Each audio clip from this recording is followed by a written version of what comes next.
Hi everyone, welcome to my channel. If you're not new here, if you are a returning watcher, welcome back. And if you are new here, welcome in. We are going to be doing something a little bit different on the channel. You're not going to see my face for this video. You're going to listen to my voice and hear what I have to say, because my technology has been failing me just a little bit and I am too exhausted to get in front of a camera for long periods of time. For YouTube, I can do it for TikTok because TikTok, it's very quick, it doesn't take up as much space. So this is like me experimenting with this format of video. Just want to see like how this will work. This is my second video that I've recorded, but this one you'll probably see first because the first one, like I said, I'm having issues with my technology. So I chose the topic bookish things that I simply don't care about. It is on my TikTok. I will link it in here somewhere, then you can go ahead and watch it, comment down below, comment on the video. I have given myself 25 minutes to talk and record what I need to, because the last video, it was almost an hour and it's been a week and I have not even edited the thing. So if you like this format and is there anything that you think I could improve on, any tips or tricks, whatever. Okay, so bookish things that I simply don't care about. There are 7 on this list, but other people are doing with their books. I didn't buy it, so I don't give a fuck. Breaking the spine,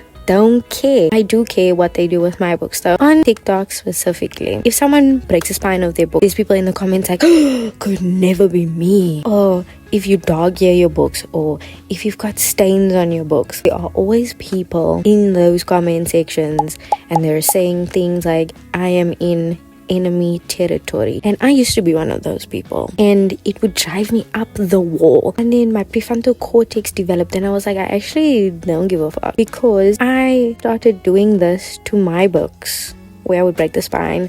I would annotate, not just with stickers, I would literally write in them, and it brings a lot of character out in the book. I like my books in pristine condition, but I also like when my books, they look like they are lived in. So when I've just bought the book and I've read through it, I will decide, is this the type of book where I would want to keep it in a pristine condition, put it on display, or is this a book that I want to put my mark on? So the Twisted series by Anna Huang. Oh my gosh, I don't even know my favorite book out of the series. I know all of the other ones, but I don't know the one that I like the most. Wow. I bought the book, I read through the book again, and then I read through the book one more time because I wanted to annotate it. And I really let my artistic juices flow with that one because that book looks horrendous and I love it. I was also experimenting and I thought this was a good book that I could just go and experiment. I don't care what people do. I don't care. And also a lot of the time when I see people annotating, they are annotating their books so cute. They'll draw and I can't draw. But a book that I did draw in is Bride by Ali Hazelwood. This is also the type of book where I would actually want it to be pristine, but there was one chapter title that I was like, okay, but I want blood to be dripping down on that, and I drew it. It was so cute and I love it. The thing is, I don't think I broke the spine on that book. I'm not sure. I need to go check it out because my boyfriend has that book, so I don't have it with me. What POV the book is in? First person, third person, I truly don't care. Second person, question mark? I don't want to miss out on so many amazing books just because of this detail. That is not going to stop me from reading. Although I will say that the first book in the Vampire Diaries was first person. So we are in Elena's head and she is the most insufferable person I've ever had the displeasure of reading about. So that I was like, I can't do this. Also Breaking Dawn, Jacob, we didn't need Jacob's point of view. Honestly, we didn't. I love reading. I've been reading since I was a single digit. I would get a lot of toys, yes, but books were also things that I would get quite frequently. I've been reading all my damn life.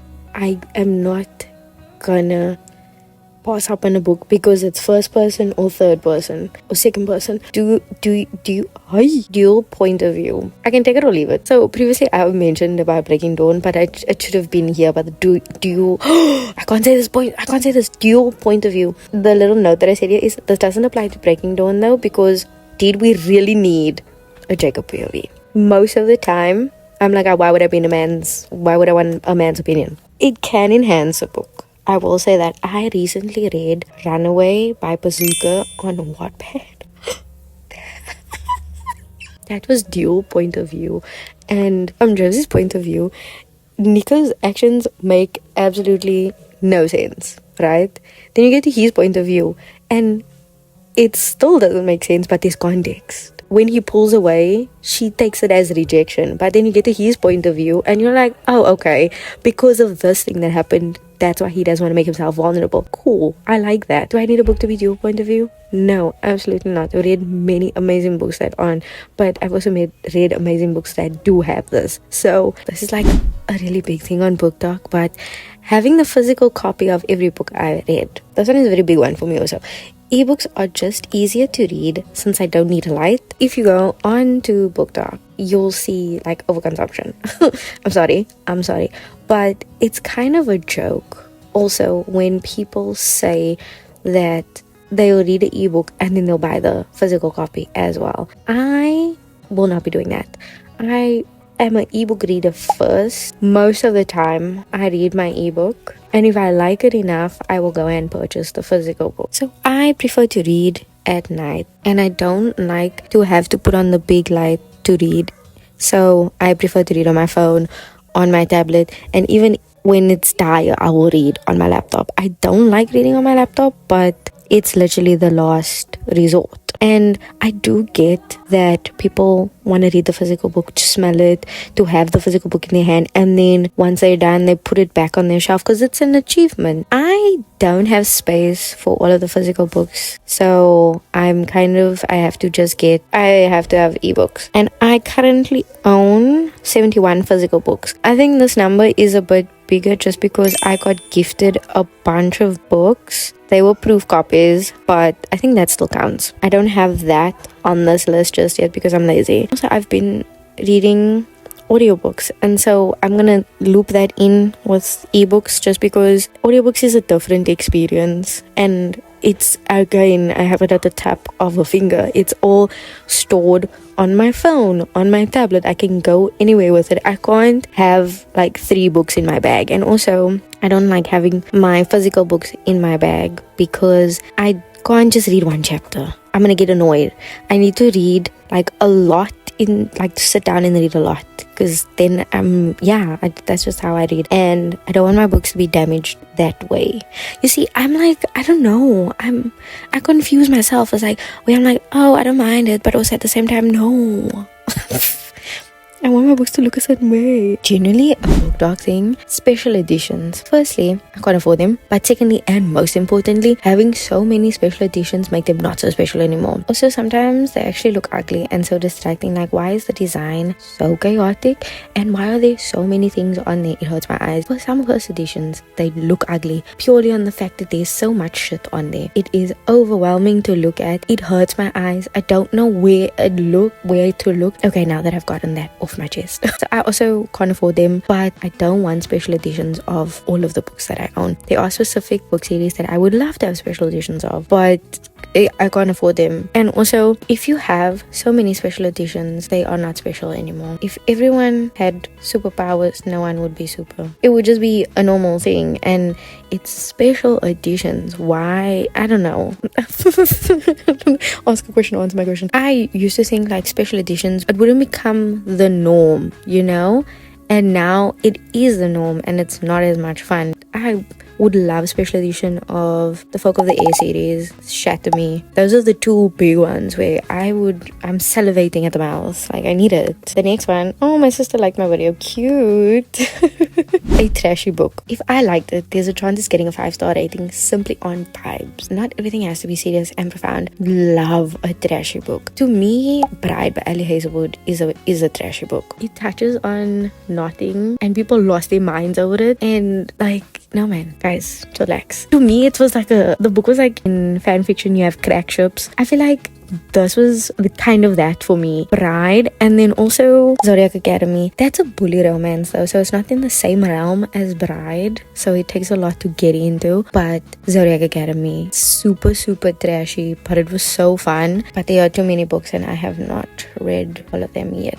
Another reader's rating of a book. I'd like to experience it for myself. However, that doesn't mean I don't want to hear your opinion. I love hearing people talk about books. I want to know, what is your opinion on my favorite book? What did you rate it? Because the thing is, you also have to take other people's rating with a pinch of salt, because it is objective, but they are your enjoyment of a book is objective. Someone can say that they fucking hated the Zodiac Academy and they gave it 1 star, and I could read it and be like, this was the best piece of literature I've ever read this year, and give it 5 stars. That's not to say that the 1 star rating is wrong or the 5 star rating is wrong. It is a matter of preference also, but there obviously are books that are written just badly, like Den of Vipers. I hate that book so fucking much. But that's not the point. I like hearing what people thought of a book, because they might pick up on things that I didn't pick up, like things that you must, because the author trusts their audience to read between the lines.